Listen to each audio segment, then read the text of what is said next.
Good afternoon. This is Ann O'Doherty, Director of the Danforth Educational Leadership Program at the University of Washington, with the UCEA webinar series on educational leadership.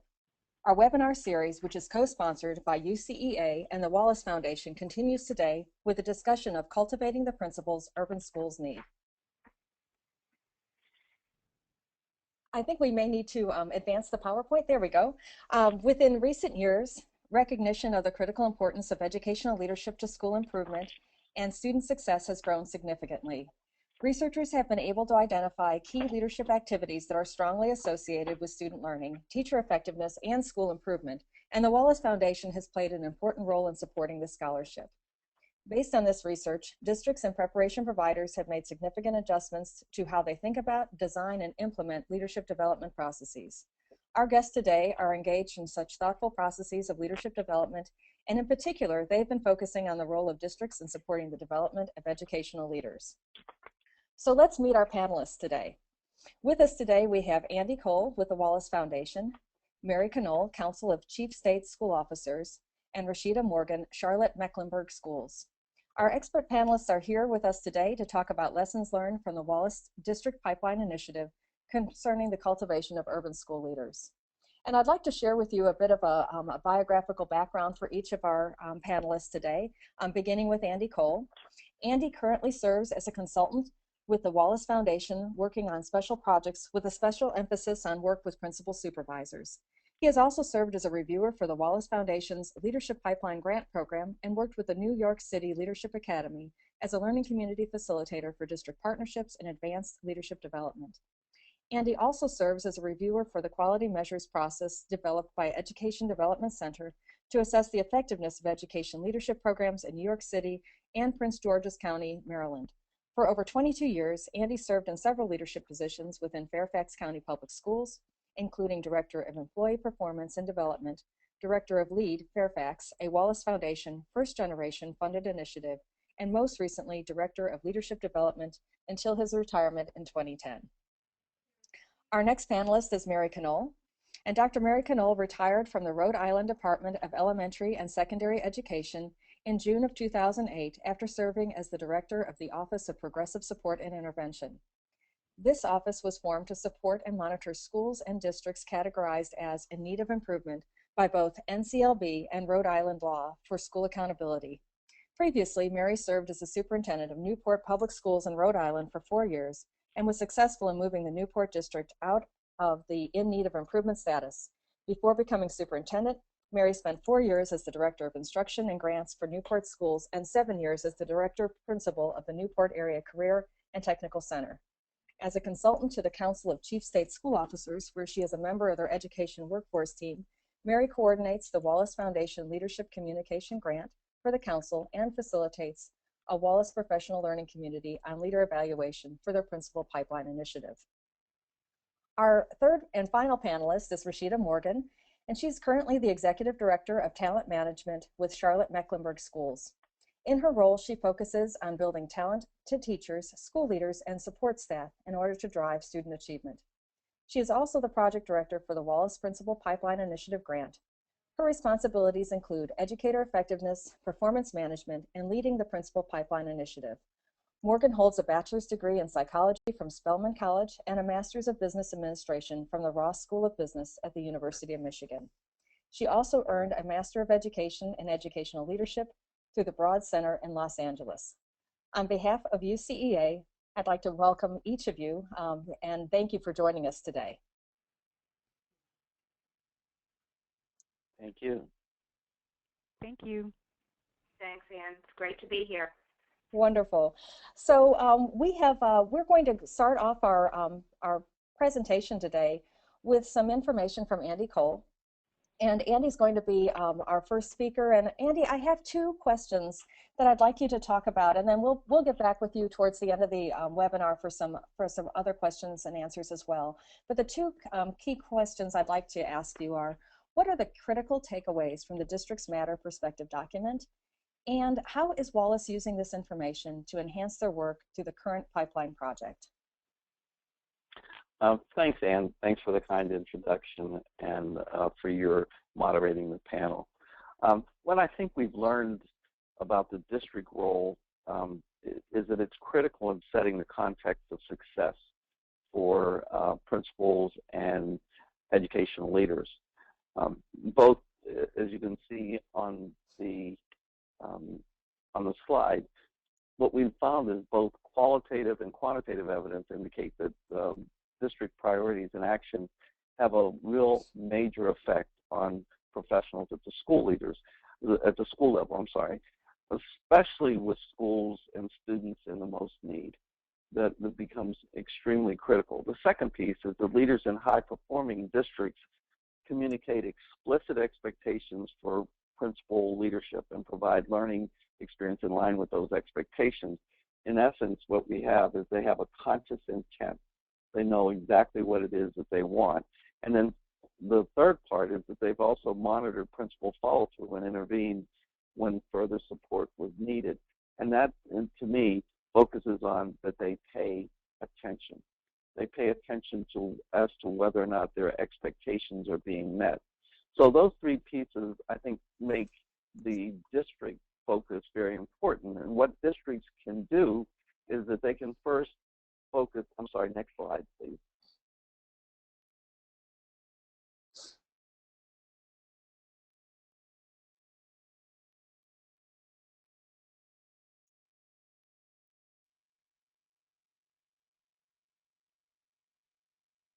Thank you. What they can first do is develop a pipeline, and because what you need are principals who are not just certified but qualified. In other words, people that have taken courses are not the same as individuals who are ready to assess to assume the specific challenge of their assignment. So in essence, what school districts look for are people that are ready to take on the task of being principals. And the way that districts can assure that some of that happens is that they create standards and job descriptions that are focused and are aligned with the need of the system for the principals. They improve pre-service training, and they act as a consumer. That is, they know what it is that they want, and they ask providers to provide that to them through their graduates. They establish hiring procedures that match future leaders with the right schools. So fit and match becomes critically important in terms of the focus of the district. And they ensure that the schools with the most need get high quality leaders. Those are kind of the first critical steps. Then if we move to the next slide. Then if you focus on supporting the leaders on the job, so first you get them into the job, and then if you support the leaders on the job, you focus on developing evaluations that are based on the standards that you've talked about. You hold those principals accountable while also informing them and providing them with ongoing training. And in that focus, there's no surprises. So people know what it is that the expectations are. If you go all the way back to the beginning, you focus on your expectations and then provide an evaluation that's based on those expectations. And then you provide training that is aligned with both of those. That you provide coaching and mentoring to new principals, and that you extend that as far as possible. 5 years is great, but it may not be feasible to always provide induction or long-term coaching and mentoring, but certainly your training can last that long. The third part is conducting ongoing training for all principals and having a needs assessment that looks at the entire district, but also looks specifically at the needs of the individual principal. The fourth part is providing leaders with timely and useful data and training on how to use it. So the timely piece is making sure that they get student data soon enough that they can do and be focused on planning for the year. To enable principals to devote sufficient time to improving instruction. One of the parts that I think districts can help with is making sure that the sort of district quote honeydew that we really need principals to do this and that are held to a minimum so that the principal can spend time outside of their office and focus on being in the classroom. Districts need to plan for turnover and leadership succession. In order to do that, you actually need systems that can tell you when you would expect turnover to happen, and you need to be able to focus on what and when you're going to need leadership. And the other part is developing principal supervisors who can help with all those functions. Will you move to the next slide?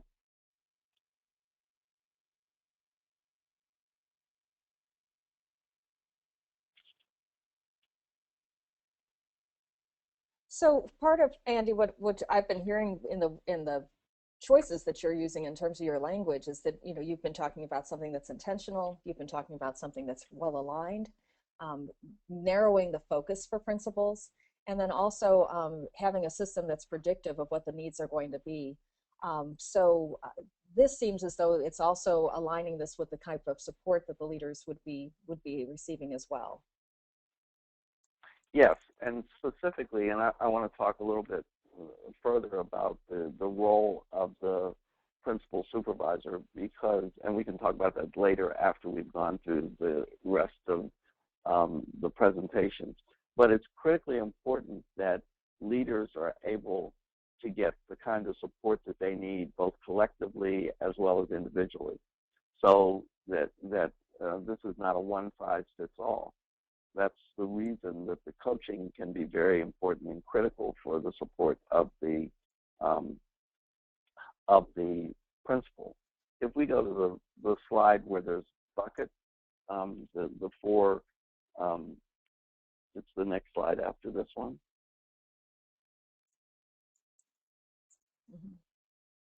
If you look at how all of these need to be aligned and focused, so if you have leader standards and you provide high quality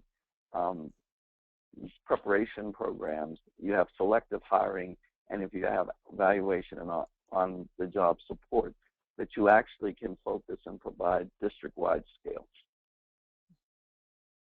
So in the work that you've been doing with districts with Wallace, you've been able to interact with a multitude of different districts, some of which are high performing, some of which are still working towards that. If you were to say, I mean, all of this is important and all of this is aligned, but where are you seeing that the real critical areas are for people to be maybe to use as their first steps or something that they want to select? We have a couple of minutes if you want to share something on that. I would focus on knowing what it is that you want, what's happening in your particular district, what your expectations are, and that could focus around the leadership standards. Those leadership standards can drive all the other work. So if you have strong standards and competencies that the district believes in, that can actually drive all the other buckets that we show here. So if you have high leadership, if you know what it is that you want, then you can really focus on telling what you want to your providers. And if you know what you want, you can actually provide that as a selection criteria. And you know what it is that you want, you can focus on your evaluation and support. So I think if you can decide what it is that you want, what are the skills, what are the competencies that as a district you need, not just now, but in the future, then I think you would be well on your way to a start with it. And Andy, we've got the, for years we've had the ISLIC standards, and I know many of the states use those as at least a launching pad for the standards that they have for leader standards, but you're talking about taking this to a deeper level. Yes, the ISLIC standards are very good, and in fact, I think Mary's probably going to talk about that in a second, about a refresh for those standards, but the issue is that you have to translate those standards into what it is that you need in your local context. Mm-hmm.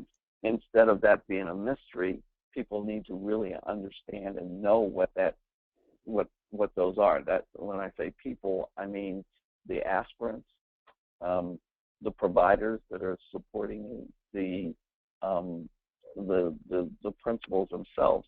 once they know what those are, that's a much deeper dive into the work. And I think it makes everything else aligned and makes sense. Great. Well, thank you, Andy, and we will be coming back to you later on in our webinar to answer some more questions, and also maybe to give us some more input and information about the role of the principal supervisor and how that works within the system. Mary, if you look at this particular slide, you can see that at the end of the slide, it talks about moving from standards through the training and selective hiring and into evaluation. And Mary, you've been facilitating the evaluation of professional learning communities for the Wallace District Pipeline. And it's my understanding that you spent time closely examining the standards used in each district and how they're used for development and evaluation. What would you consider to be some of the key takeaways from this work? Well, that's a great question, Ann, and I want to thank Andy for previewing what I've got to talk about right now, because really he definitely built the foundation for continuing this conversation. So if I could have my next slide, I'll begin talking. And first of all, I want to say that being part of the Wallace Principal Pipeline Initiative from the beginning has really been a tremendous learning experience for me and representatives of the other policy organizations engaged in the work. And also the leader evaluation professional learning community, which I have the honor of facilitating, that group actually was able to take a look at how each of the pipeline districts translated their own state leadership standards, really, as Andy said, which were based on the 2008 ISLIC standards, but they were able to take those state standards and really translate them into their own district leadership standards and uses. And what we saw from all 6 of the pipeline districts was that each district saw the need to take the state standards and make them their own. So they really could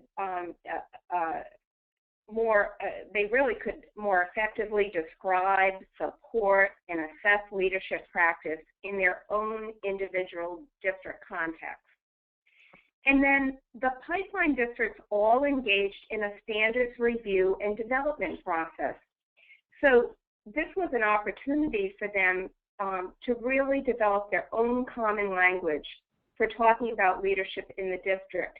And it ultimately built true ownership of those standards in the district. I think the pipeline district's new leadership standards provide alternative ways of thinking about the work of school leaders in light of the current educational context. And, you know, we all know that our principals and school leaders have a lot of demands on them. They're implementing the Common Core standards, they're implementing effective educator evaluation systems, they're creating a culture for using data, and the list goes on and on.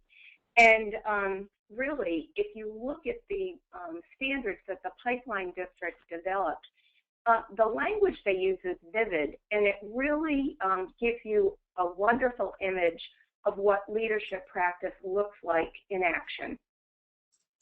And then I want to say that the new configurations of leadership standards provide important insight into contemporary school leadership. And they raise some questions about the emphasis that should be placed on different standards.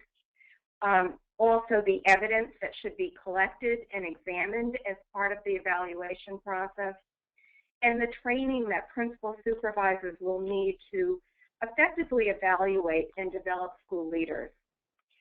And finally, I think what the pipeline districts learned is the importance of state and district leadership standards underscoring and supporting every aspect of the leadership career pipeline. And Andy talked about that. It starts when you go to recruit an individual into a leadership position and encourage them to go into a prep program. And then, of course, you select them, you induct them, and it's about the professional learning that you provide across their career and of course, the evaluation that you employ on that particular leader.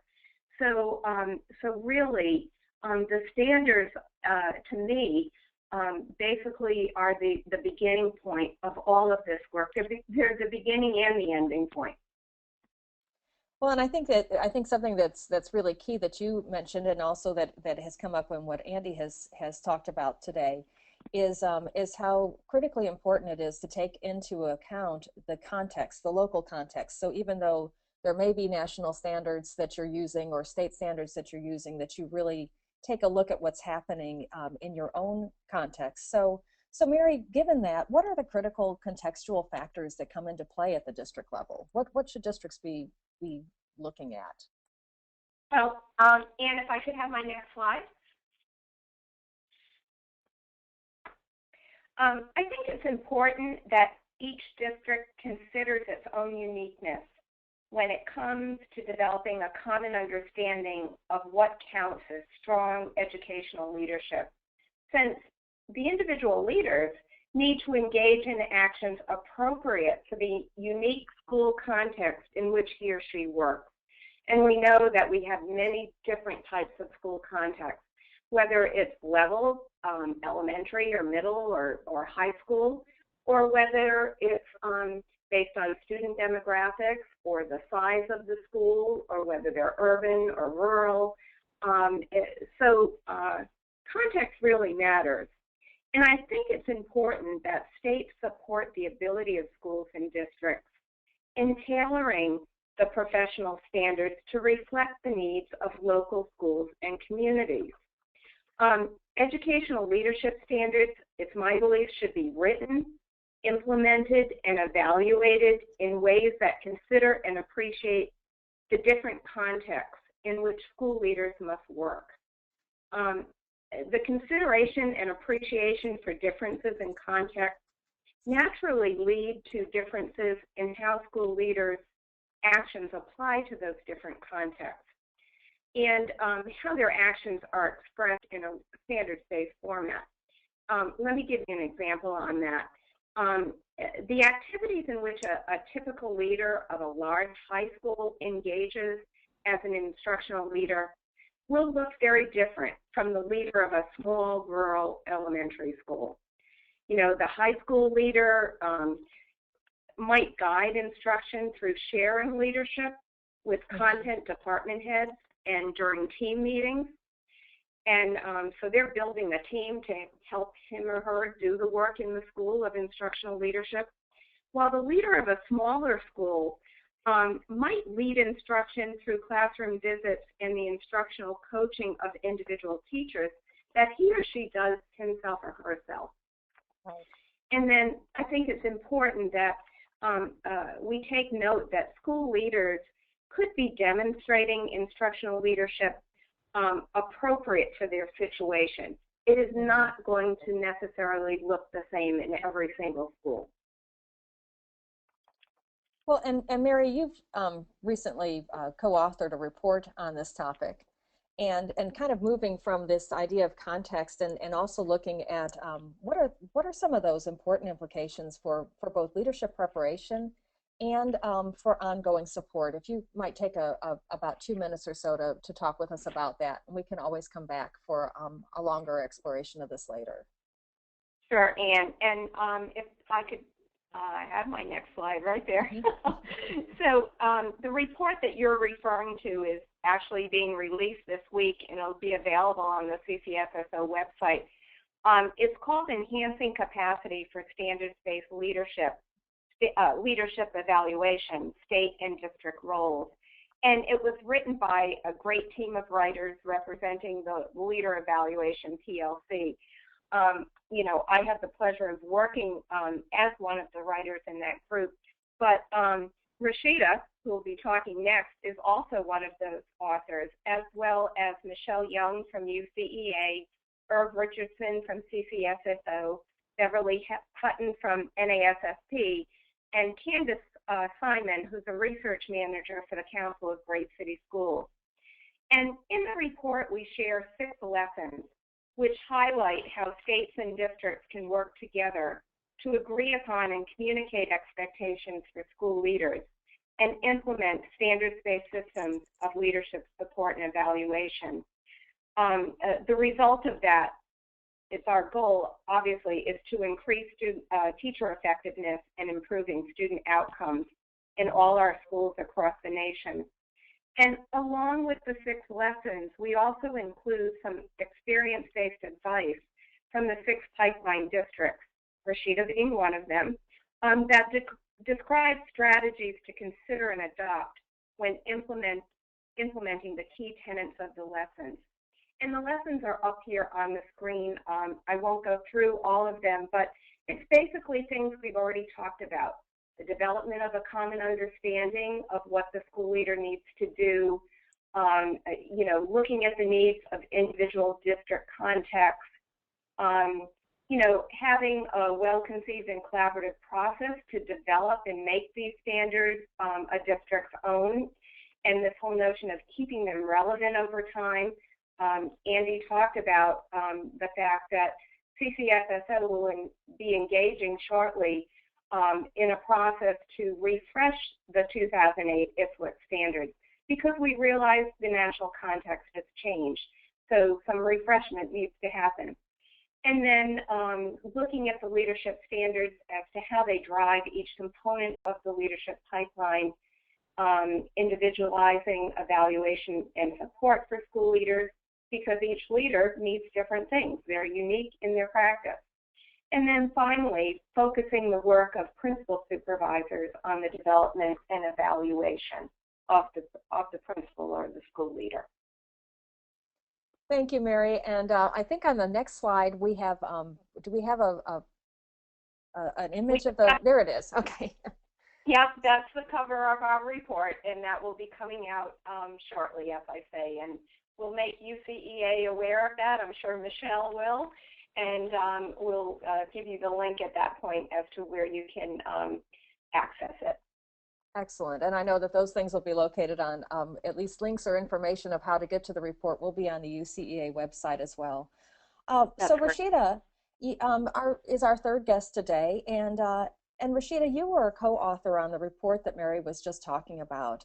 Would you like to add anything to her comments about the standards your district is using? And I really like the way that this is formatted out because I think we're able to take this from a broader perspective to what's happening kind of boots on the ground in your own district. Yeah, good afternoon, everyone. Excited to be here. I think if we go to the next slide, for me, some of the points are highlighted here in terms of the standards. So our district, out of the 6 pipeline districts, we were unique because we were the only district that had standards that the state provided that we had to adhere to. And these standards were the basis for the evaluation for assistant principals and principals. So all districts in North Carolina have the same standards. So we entered this process with Andy did a great job laying out the framework for Wallace, and I'll talk a little bit about that later. And then Mary definitely did a great job giving slices of each of the districts and their approach and perspective on it. So we wanted to do something similar, taking this idea of standards and using it to guide the work. Instead of focusing on the standards since they were already there, we began having discussion around competencies.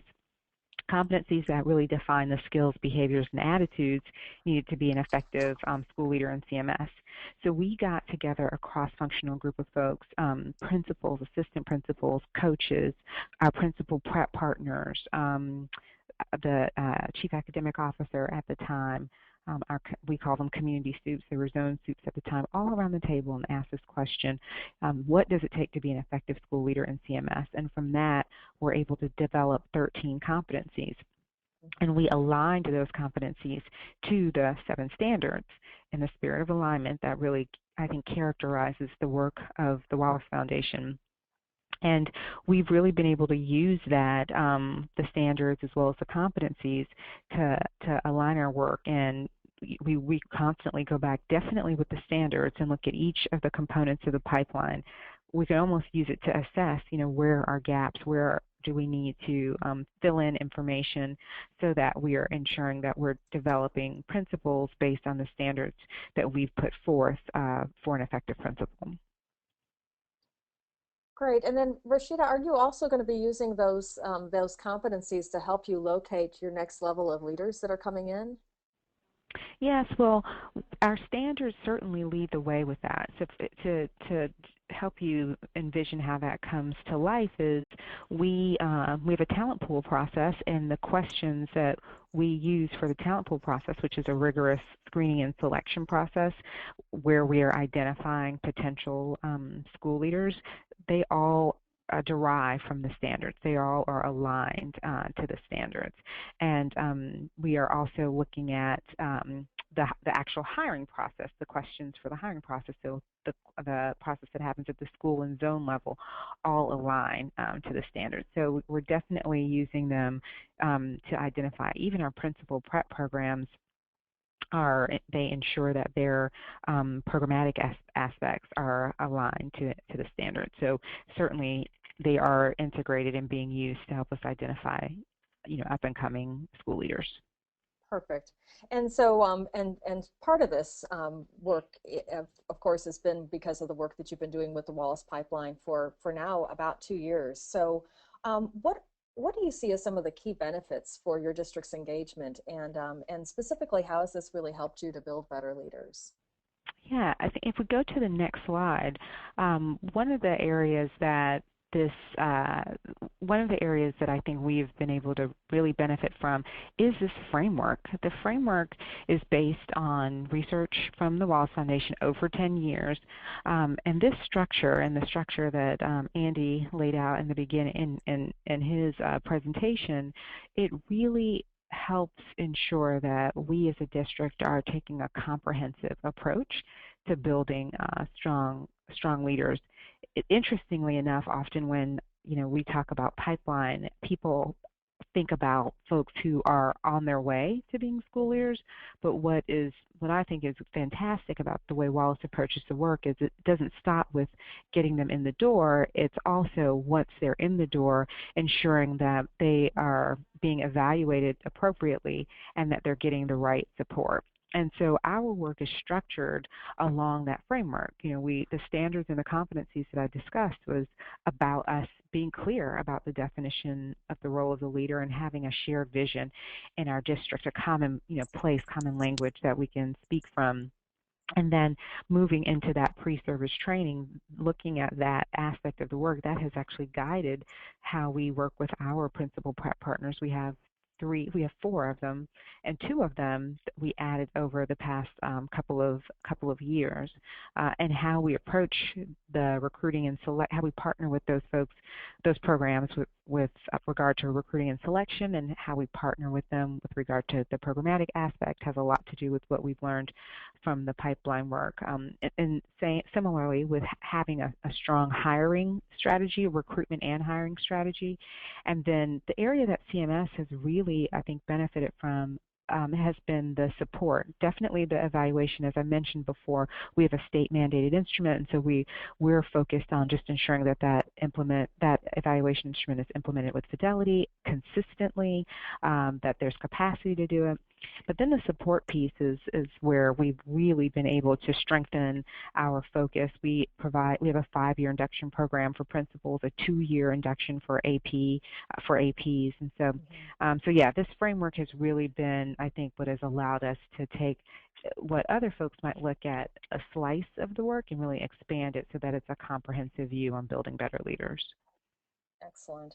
Well, Rashidah, we have people who are members of UCEA who represent both, preparation programs and also partnerships with districts. So, what are some of the key ideas? You've mentioned the preparation partnerships. You said that you have about 4. If we could move to Rashidah's next slide. Yeah. And if you would just talk with us for a moment or two about what are some of these key ideas. Yes, and so key ideas here. One is that I can't highlight enough the partnership. I just had an opportunity to present on a panel with ARRL, the Alliance to Reform Education Leadership, and realized I was in the room with there were many different constituencies, I guess, in the audience: charters, districts, partners. And when I talked about how we engage with our partners, realized that we might be unique in Charlotte in that our partnerships truly are a partnership. We participate on the selection and hiring, the recruiting and selection process with our partners, meaning folks in the district are literally sitting on the interview team. We are principals. Only if you are nominated by a principal or someone in leadership can you get into one of our principal partner programs.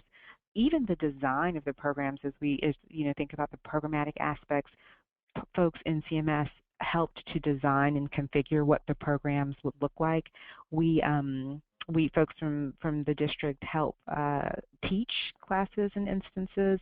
There have been times and opportunities where training is offered to those students that align with the needs of what we would see an immediate need of a principal. So priority training is integrated into their program. So we really are partners, and it's a great relationship. We act as a thought partner for those folks. They know that they can call me and they'll get a quick response and things that they're just thinking about and how they're approaching it, and I would do the same. So that's one very key idea, is that there is an opportunity to partner with a district, or for a district to partner with a principal prep program, so that you are ensuring that the graduates are coming out understanding and trained essentially to meet the needs of the district. The second thing is different programs can meet unique needs. So we do have 4 programs. One of them is targeted to high needs schools. Another one is, and it's an alternative program. Another one is more of a traditional program where folks get their master's and in education, and it's 2 years, and the students come out prepared to lead any type of schools, not necessarily targeted, but many of them do come out and lead high need schools, and also they come out prepared to serve certainly as principals, but assistant principal as well.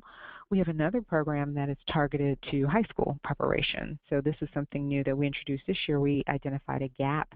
This was an area that we constantly were trying to find find folks for, and that was high school principals. So we partnered with a local university to create a high school preparation academy with 3 tracks that the one track equals a 2-year program where you get a master's.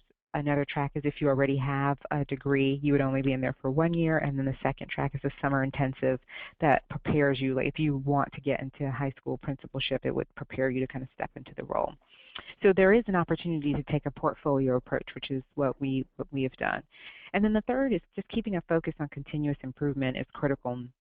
Our partners are fantastic because they're constantly seeking feedback on how they can get better. What can they do to improve, not only from us, quite frankly, but from their graduates who have become principals, reaching out to them and finding out, did they feel prepared in their first year? If they didn't, what was the gap? One of our partners who've been with us, Leaders for Tomorrow, is the program, Winthrop University. They've been with us for one of the longest periods of time. They are regularly refining their curriculum because they just have a strong focus on continuous improvement, and we appreciate that, and we support them as they're trying to make their program better. So those are some of the ideas I think that we in CMS that we incorporate as we are working with our principal prep partners. That's excellent. Thank you so much, Rashidah, and I really do appreciate you putting more of a district space on this so people can see some more specific examples that you were able to share. At this point in time, I'm going to make sure that our listeners are aware that we will be, in the next several minutes, we'll be moving into questions that our listeners have. So I invite our listeners to go ahead and type in their questions onto the webinar box there. And while you're crafting what your questions are, I've got a few more questions for our panelists, and then we'll start taking your questions as well. So Andy, you've had an opportunity, of course, to work with Wallace and also with Mary and Rashidah on the pieces that the Wallace Foundation has been doing. How do these comments and insights that we've heard from Mary and Rashidah really fit the perspective and goals of the Wallace Foundation? And also, if you could, would you let us know what further questions do they raise? Well, yeah. First of all, Mary and Rashidah did a great job in putting all this into context. I think if I were going to take, I would take different parts from what they each talked about. Mary's piece about context is I think is critically important. The context matters, and that as you're beginning to look at the work that's being done, you have to fit it into the context, which means you have to do some thinking, planning, and thoughtful work. And in terms of doing that, I'll try to link this together with what Rashidah was saying. I mean, Rashidah said a lot of different things, but one of the things that I took from what she was talking about is how critical partnership is, and you can't be a partner without knowing what it is that you want. That seems pretty simple, but actually I think it's one of the most complex issues and challenges for districts and providers, that oftentimes the district doesn't know exactly what it is that they want. So when they come to the table, they don't know what it is that they're looking for. And I think that becomes critically important as we move forward. I think that as you hear, especially when Rashidah is talking about how critically important it is for them to provide support to principals, that is actually much more than evaluation. I guess sometimes I get very concerned that people confuse an evaluation instrument with support. An evaluation instrument is just that. It's like an assessment in time. But the idea of providing detailed support and having support for both principals and assistant principals, I think she said 2 years for the assistant principal and 5 years for the principal, that's a very significant kind of work, and it's a deep dive into the work rather than just saying we do evaluation. Right, and we're seeing a bit more of that. I happened to be at the Arrow conference that Rashidah had mentioned earlier, and we are seeing, I think, more of the partnerships of professional development offering key professional learning that's embedded into the work of principals, that's aligned to their evaluation. So if someone doesn't have the knowledge and skills in that area at the very highest level that you would want, that there's some scaffolding and gradual release even that happens within those district and partnership plans to make sure people get up to those standards. Oh, go ahead. Yeah. And who does that? Mm-hmm. That would be the. Are you hearing an echo? Yes. I don't know why.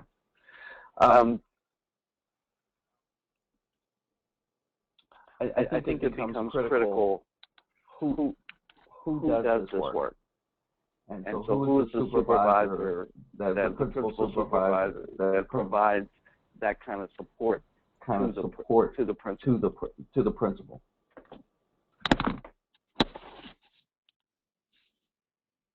So Andy, I think we were hearing a bit of an echo with yours, and I know that was one area that we wanted to come back to was talking about principal supervisors. So is that something that you can talk to at this time, or do we want to have, or I have some questions that I can ask Mary and Rashidah if we're working on your sound. Why don't you do this? Oh, the echo's gone? No, the echo's gone? Go ahead and talk. Go ahead and talk. Get rid of it. Okay. So, so for Mary and Rashidah, just we've talked about some of the different practices and factors to consider for cultivating urban school principals, and some of those practices are what do you see as some of the important next steps in the work that you're currently doing? So, Mary, if you want to take a minute or two to talk about that. And then Rashidah, if you want to take a couple moments to respond to that, as well as just within your context and the work that you've been doing with Wallace, what do you see as those critical next steps? Well, I'll respond a little bit about the notion of principal supervisors. As both Andy and Rashidah said over and over, you know, we've got to support our school leaders over time. It's not just get them prepared and then turn them loose in a school. It's really guiding their learning over, you know, the next segment of their careers, really. So, in fact, they can develop into, you know, a very highly effective leader. And the principal supervisor, I mean, this is pretty much a new role. I think in the past, perhaps districts did not spend as much time giving this ongoing support to principals as they are doing now. And, you know, I think it's a high stake for the district. If you put a lot into the development of a principal, and once you select them to lead a school, you want them to stay there. Because the longer a principal stays put in a school, the greater the opportunity it is for that school to grow and improve. I think the revolving door of school leaders occurs because principals don't get the support they need. So if we can grow a population of principal supervisors that know what it's been like to walk in the shoes of a principal, they know better how to support principals and can work with them over time to grow their practice. So I think that's one of the next steps, really focusing on the role of principal supervisors and perhaps even developing standards for principal supervisors that outline the type of role they need to play, and at the same time not only describe the expectations, but also provide them a manageable caseload of principals so that they can give the individual support that's needed. Right. I know I saw one of the more recent reports that something like the span of control might have been as few as 15 and as many as 48 and more schools that were being served by one principal supervisor. So that is one of those critical areas. Rashidah, how about from your perspective, in terms of next steps for Wallace, or in terms of the principal supervisor role? Right. So my thought around next steps is, since I left off talking about principal partnerships, one of the things that I think about is how we're using data to make informed decisions about our work.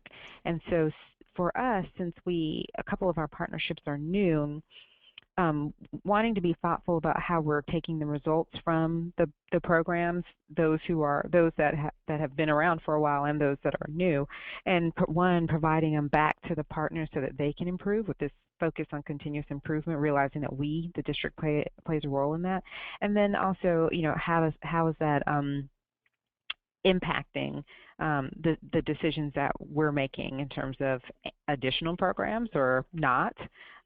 So really just thinking about how at this point in the process for principal partnership, and I would say other aspects of the work, focusing on continuing to strengthen and using data as much as we can and results to strengthen, adjust as we move forward with the work. Okay, and just curious, Rashidah, because it was something that that Mary mentioned about having standards and competencies for the principal supervisors. Is that something that your district has taken on, or is that something that that may be in the plans? No, our district is still focused on the standards we have standards for principals that they are evaluated on. We have standards for teachers that they are evaluated on. One thing that we have done in our district, not related to the pipeline work, is we did have a conversation last year about competencies for leaders in our district, and that would apply to principal supervisors as well as other leaders in our district. And I've actually heard this conversation had across other districts as well. Do you continue to come up with multiple standards for multiple roles, or do you think about leadership and there are competencies associated with leadership that align with district values that then is applied to different levels in the district? So we don't have standards specifically for principal supervisors at this point. So maybe just a continuation of your leadership standards to incorporate those Right, expectations exactly. for the supervisors. Exactly, Great. if we were going to go in that direction. Wonderful. Thank you. Thank you so much. You're Andy, welcome. I see that you're with us at this time. Would you like to continue the conversation? We've been talking a bit about the supervisor support, or we might just call it principal support that is recommended. Yeah, I think that the work that's being done is actually, this work is new territory. I think you mentioned that that the span of control is really large in some districts, as much as 1 to 48 or 50 individuals, principals. Mm-hmm. It's not really possible to provide detailed support if you're doing evaluations once a year and for 48 people, and then trying to provide a detailed support that's individualized. It just doesn't work. I think that one of the things that we found over the last year, the Council of Great City Schools did a detailed study on principal supervisors and found that really there's a lot of different issues around that. One is that their jobs are ill-defined. They don't necessarily have training. They don't have training on how to develop leaders. Mm-hmm. And so I think it becomes incumbent upon us to begin to look a little closer at that position as a means of supporting principals.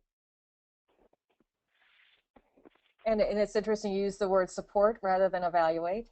And yeah, that seems to be the role that's most often assigned, is to conduct an evaluation of the principal.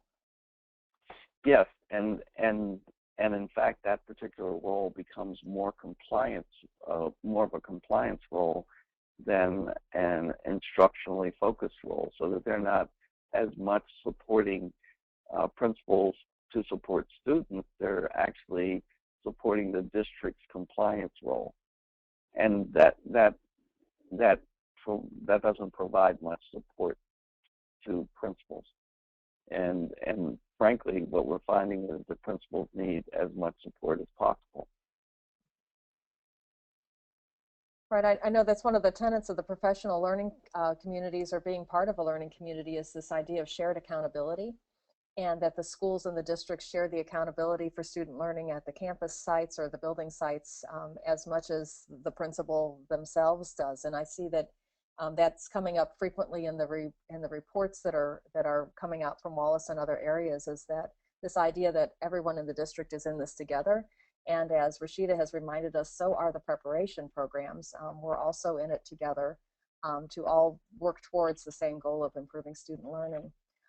At this point in time, we will be taking some questions from our audience members, and I just want to make sure I'm looking at the question bar and don't see any at this time. So if you have a question that you'd like to ask the panelists, if you go ahead and type it in, or UCEA, if you're able to see those and I can't, if there's a way to get those sent to me, that would be great. In the meantime, I have another question, and that's just, we work with several districts here in the Washington area, and for districts that are just now starting this work, what might you recommend that a district do to assess their current capacity? I know Andy has already said that he believes that they should start with standards, but is there anything else that a district ought to be thinking or considering about their own capacity as they launch into this work? And that's something that any one of our panelists could answer. Well, Anne, one thing, this is Mary, one thing I think about is when any district does an assessment of what's in place, I would go right to having a group conversation with your building principals and school leaders and let them tell you what it's like for them to be a leader in the school. Pose questions about whether they're given the adequate support from the district to do the best job possible in their schools. Let them talk about if there's some areas of professional learning that they would like to have support in. And then, obviously, if there are folks that are that have the responsibility of supporting school leaders, talk to them about what it's like for them to be doing their job. What's their caseload? Do they get professional development so they can better support principals? And so I would start there. I'd have some internal conversations about what the state of the state is prior to figuring out, what else needs to happen. And, in some cases, the conversation will get you to a certain point. You might want to do some confidential surveying after that. And, but it would be a starting point to begin the the internal research as to how things might look differently and better in the future.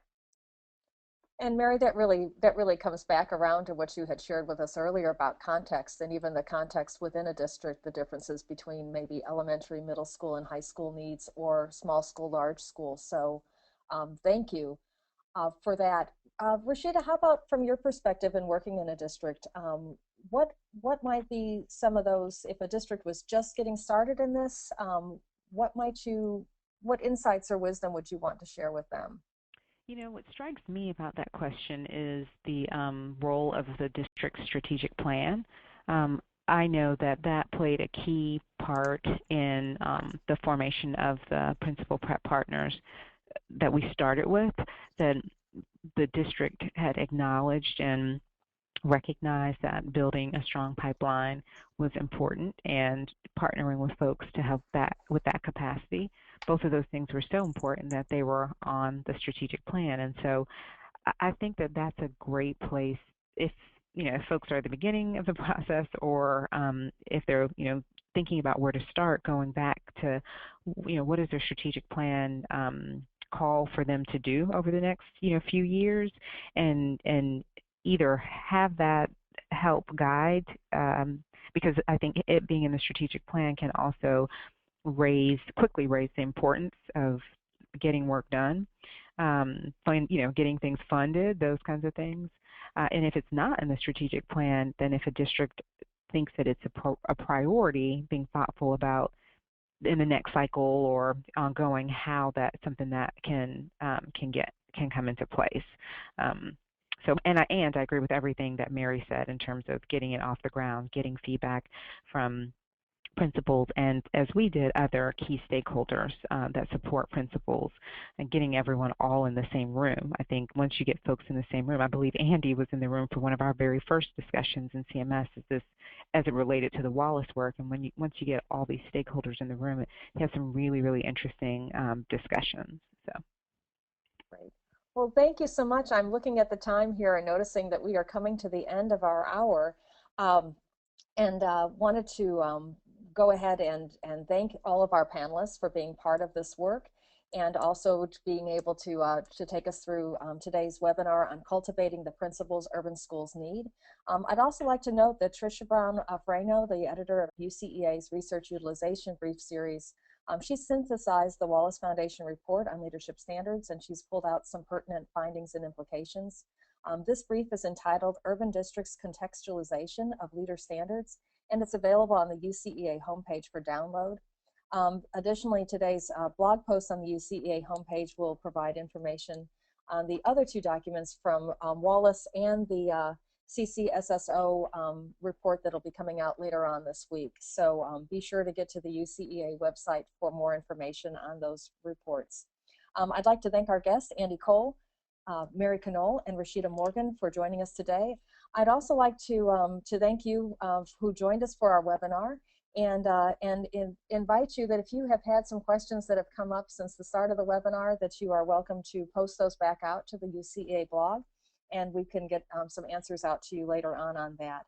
Finally, I'd like to thank the Wallace Foundation for supporting today's webinar, and like to remind everyone that we'll have a full recording of this discussion will be available by next Wednesday at www.ucea.org, and we encourage you to share it with others that are engaged in this work with you. So once again, thank you everyone for our webinar today. Goodbye and have a pleasant week.